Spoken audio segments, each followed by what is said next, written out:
بسم الله الرحمن الرحيم، والحمد لله رب العالمين، والصلاة والسلام على سيدنا محمد وعلى آله وصحبه وسلم أجمعين، فصلوا عليه وسلموا تسليم. معكم النهاردة إن شاء الله في حلقة جديدة من حلقاتكم عبر صفحتكم كورة مع المصري، والمباراة الأهم اليوم للنادي المصري والبنك الأهلي. لكن قبل ما نتكلم في المباراة وهي حديث في كرة القدم، خالص العزاء لجمهور النادي المصري في أحد مشجعيه.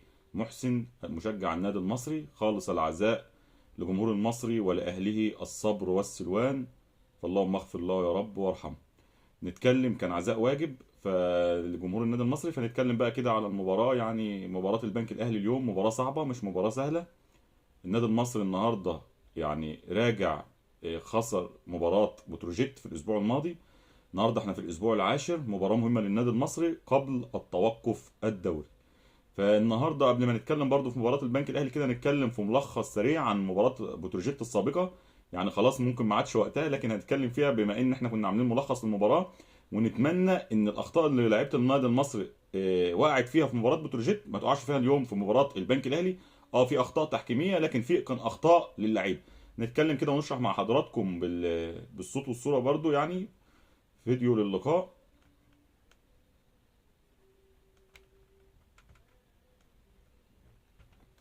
اسف، فتحنا فيديو اخر.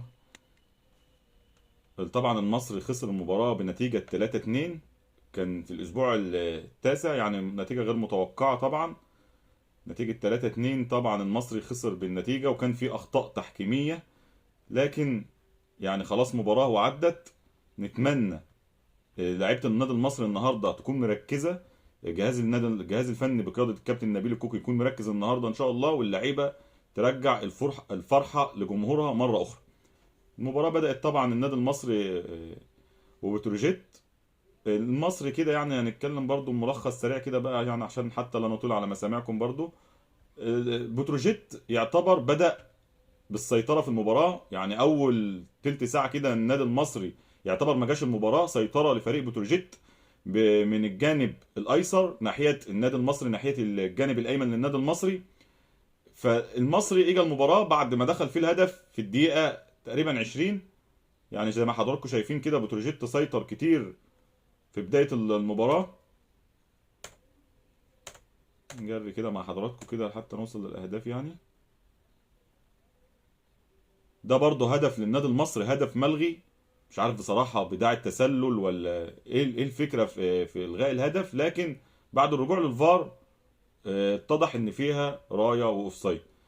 طبعا الكابتن محمد عباس أبيل كان حكم المباراة، عنده أخطاء تحكيمية في المباراة دي كتير، ومع الفار أيضا الكابتن الغندور. ده هدف التقدم للنادي المصري في الدقيقة 16، لكن فرحة لم تكتمل بعد الرجوع للفار وإلغاء الهدف بداعي التسلل. يعني احنا شايفين الهدف كده برضو مع حضراتكم. يعني ممكن الهدف هدف ممكن أحمد القرموطي متقدم يعني في الإعادة، ممكن بحاجة بسيطة كده بوجه القدم، وممكن يكون الغاء الهدف صحيح بصراحه. يعني احنا بنتكلم هنا بكل حياديه وبما يرضي الله برضو اللي احنا شايفينه بنقوله، يعني مش عشان بنشجع المصري، الحاجه اللي شايفينها بنقولها بصراحه. فممكن الهدف يبقى فيه شك ان هو برضو اوفسايد. بعد الرجوع للفار طبعا الغاء الهدف بتاع التسلل. بتروجيت بقى يعني برضو سيطره كده البتروجيت.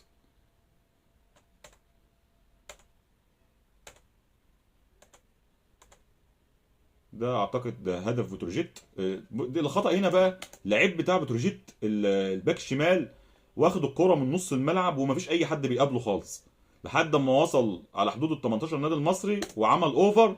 طبعا بخطا تقدير من عصام ثروت، طلع على الكوره كده ويعتبر يعني ما مسكش الكوره، مسك الهوا.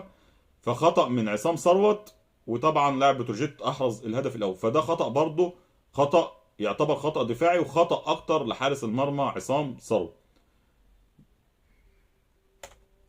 المصري بقى حاول يرجع في المباراه كده. دي برضه يعني كانت ضربه جزاء للنادي المصري، وبعد الرجوع للفار الغى القرار الحكم وعدم احتساب ركله الجزاء. برضه كان في قرارات غريبه جدا في المباراه. يعني الكره مع حضراتكم برضه كده، بنجيب الكره المهمه في المباراه. زي ما حضراتكم شايفين كده الاستلام محمود حماده، وبعد كده محمد هاشم وتدخل لاعب بتروجيت يعني في ظهر اللعيب النادي المصري، واحتساب الكرة ركلة جزاء. طبعا الفار بعد الرجوع للفار انا مش عارف بصراحة هو حسبها لمسة يد ولا حسبها ايه، غالبا حسبها لمسة يد على لاعب المصري محمد هاشم اعتقد بعد التدخل في الكرة، او ولا حسبها راية، والله مش عارفين بصراحة. كان في اخطاء تحكيمية كتير في المباراة دي، بغض النظر كمان اخطاء لعيبه واخطاء كتير تحكيميه ادت لهزيمه النادي المصري. النادي المصري برضه اصدر بيان طبعا باخطاء التحكيم، فنتمنى يعني احنا مش طالبين غير المساواه والعدل بس في التحكيم، علشان تبقى عندك مساواه جميع الفرق وتشوف دوري افضل. فنتمنى ان شاء الله بدايه من مباراه اليوم مباراه البنك الاهلي نتمنى عدل تحكيم، يعني كل اللي بنترجاه بس عدل تحكيم. الغى طبعا ركله الجزاء. انتهى طبعا الشوط الاول بتقدم فريق بتروجيت بعد احتساب الحكم 7 دقائق وقت بدل ضائع. النادي المصري بقى نزل بدايه الشوط الثاني وتعادل يعتبر في بدايه الشوط ده، برضه هجمه كانت انفراد لصلاح محسن في اول 5 دقائق في الشوط الثاني. المصري برضه سيطر بقى، حاول ان هو يرجع في المباراه. طبعا في هجمات كتير للنادي المصري بقى، عاوز يرجع طبعا للمباراه ويرجع للمباراه سريعا.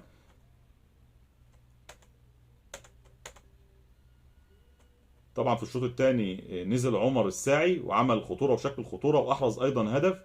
ده هجمه من هجمات المصري، برضه هجمه احمد القرموطي تابعها لكن حارس مرمى بتروجيت يتصدى لها.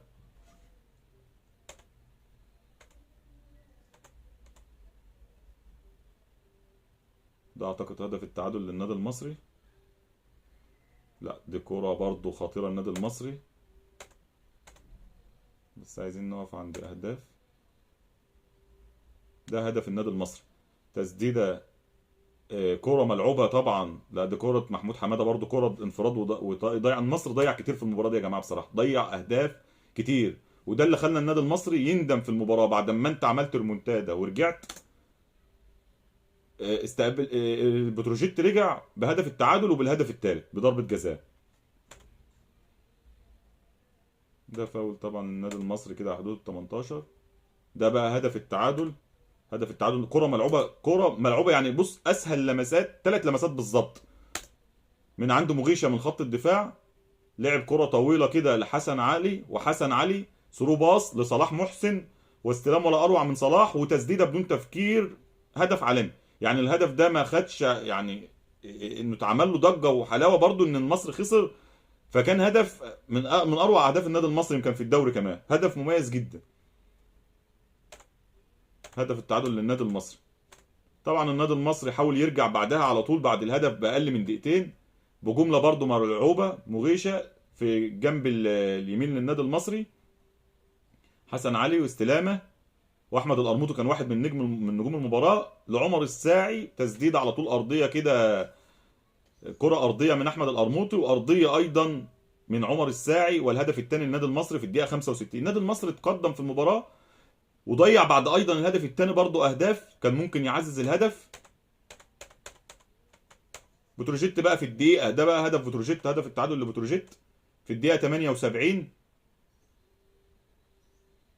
كوره، شوف هنا كده يا جماعه، محمد هاشم الكوره ده خطأ محمد هاشم بنسبه 100%، يعني الكوره ملعوبه عرضيه. شوف الكوره دي كده يا جماعه، نتمنى الاخطاء دي ما تحصلش النهارده في مباراه البنك الاهلي، هيستغل كل فرصه ليه، والبنك الاهلي فريق مميز هنتكلم فيها كده في اخر الحلقه على طول ان شاء الله.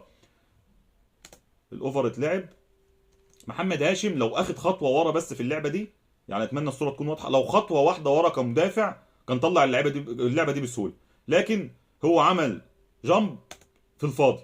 لاعب بتروجيت طبعا قدر ان هو يرتقي للكوره ويحرز هدف التعادل.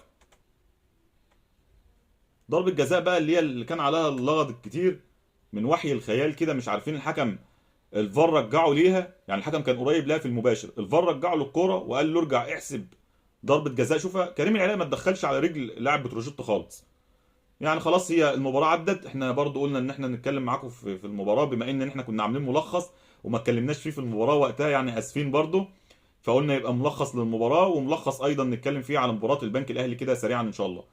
طبعا احتسبها الحكم ضربه جزاء بعد وقت طويل جدا على الفار. يعني ده ضيعنا اكتر من 10 12 دقيقه في المباراه ديت على الفار في اعادات اللقطات اللي كانت في المباراه.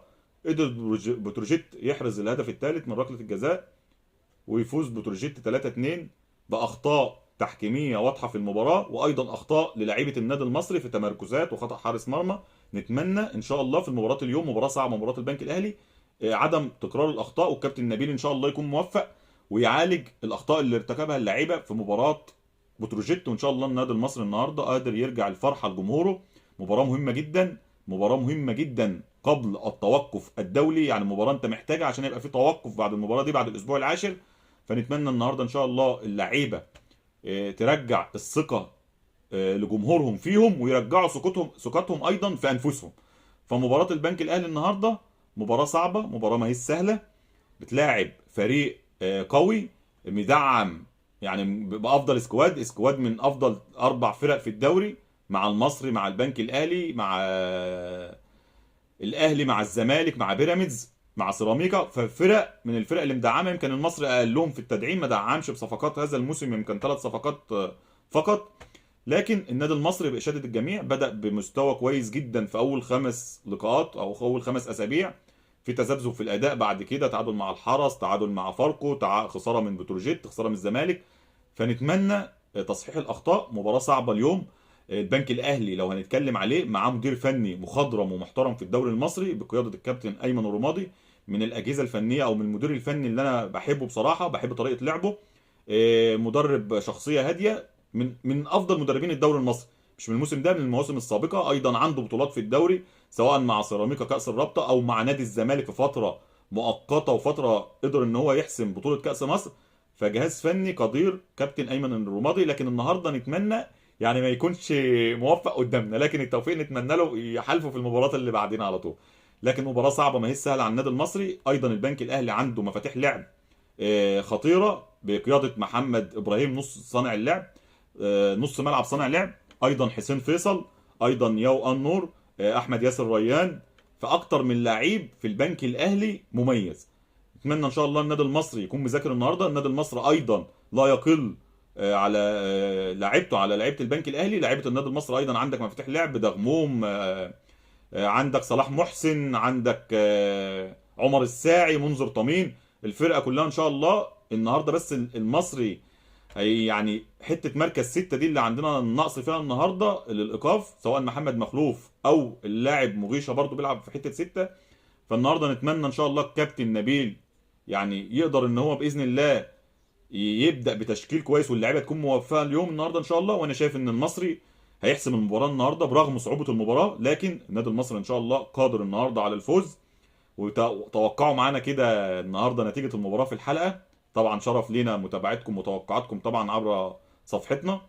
ويعني نتمنى في اخر اللقاء ان شاء الله نكون معاكم في لقاءات قادمه باذن الله وبعد المباراه. لكن في اخر الحلقه دي نتمنى ان نكون دائما وابدا ضياف خفاف على حضراتكم.